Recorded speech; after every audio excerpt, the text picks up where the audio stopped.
Hi guys, good morning. It's Friday at ito na naman po tayo. Naglalakad na may kasamang verse of the day na matatagpuan natin sa Awit chapter 21 verse 7. Ang sabi doon ay, sa kataas-taasang Diyos ang hari ay nagtitiwala dahil sa tapat na pag-ibig ni Yahweh, di siya nababahala. Patuloy nating ibigay ang buong pagtitiwala sa Panginoon. Kahit gaano pa kasakit, kahit gaano pa kahirap ang pinagdadaanan natin sa buhay.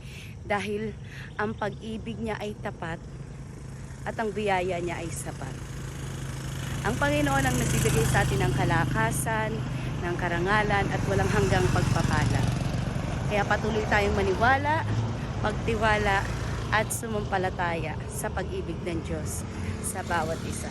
So yun lang guys, naway may natutunan tayo ngayong araw at may realization din tayo sa buhay.